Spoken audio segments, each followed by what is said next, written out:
నమస్తే అండి, నేను వసంత. చూస్తున్నారు కదా, వీటిని కలెంకాయలు అంటారు. ఈ కలెంకాయలతోటి పప్పు చేసుకోవచ్చు, పచ్చడి చేసుకోవచ్చు, ఊరగాయ వేసుకోవచ్చు. ఇవి పుల్లగా ఉంటాయి, సి విటమిన్ కలిగి ఉంటాయి. అంటే అన్ని ప్రాంతాల్లో దొరకవు కనుక చెప్పడం జరుగుతుంది. సి విటమిన్ అధికంగా కలిగి ఉంటుంది.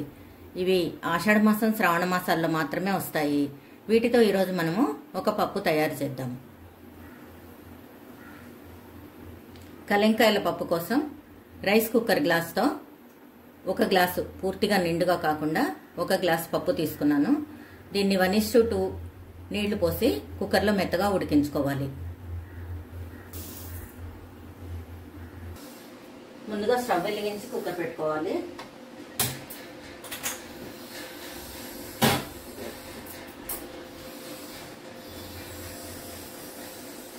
మంటను మీడియంలో పెట్టుకొని 3 విజిల్స్ వచ్చాక ఆఫ్ చేయాలి.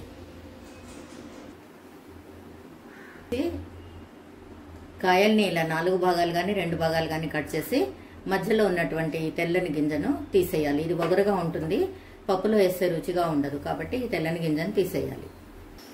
కలెంకాయ పప్పు కోసం ముందుగా స్టవ్ వెలిగించి ప్యాన్ పెట్టుకోవాలి. పోపుకు సరిపడా నూనె వేసుకోవాలి. సుమారుగా 1 టేబుల్ స్పూన్ నూనె సరిపోతుంది. పోపులో ఇంగువ వేస్తే కూడా బాగుంటుంది.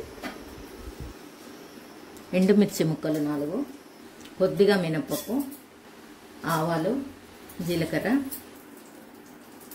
మామూలుగా పప్పుకి పోపు చేసుకున్నట్టుగా పోపు చేసుకొని ఇవి వేగిన తర్వాత మనం కట్ చేసి పెట్టుకున్న కలెంకాయ ముక్కలు దీంట్లో వేసేయాలి. ఒకసారి కలిపి మంటను సిమ్లో ఉంచి మూత పెట్టుకోవాలి. కలెంకాయ ముక్కలు మునిగేంత వరకు నీళ్ళు పోసుకోవాలి. ఒకసారి మూత తీసి 1/2 చెంచా ఉప్పు, 1 స్పూన్ కారం వేసి ఒకసారి కలిపి మళ్ళీ మూత పెట్టుకోవాలి. ఈ ముక్కలు తొందరగా ఉడికిపోతాయి. మామిడికాయ పప్పులాగే మామిడికాయ ముక్కలు ఎలా తొందరగా ఉడికిపోతాయో ఆ విధంగా తొందరగా ఉడికిపోతాయి. ఒకసారి మూత తీసి ముక్క ఉడికిందో లేదో చూసుకోవాలి. చూడండి, ఇలా అంటే మెత్తగా అయిపోతుంది.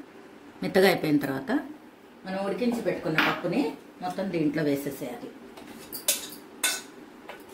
ఒకసారి అంతా కలిసేటట్టుగా కలుపుకోవాలి.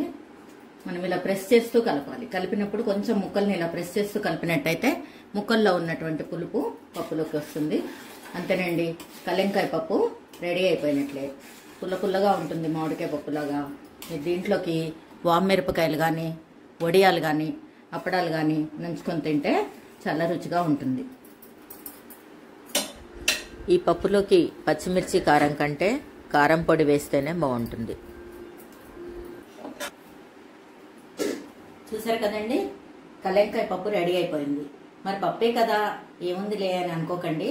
రుచికరమైన పప్పు ఆరోగ్యకరమైనటువంటి వంటకం కాబట్టి తప్పకుండా చేసి చూడండి, రుచి చూడండి. నా వీడియో మీకు నచ్చినట్లయితే లైక్ చేయండి, షేర్ చేయండి, సబ్స్క్రైబ్ చేయండి. బెల్ ఐకాన్ మాత్రం మర్చిపోకండి.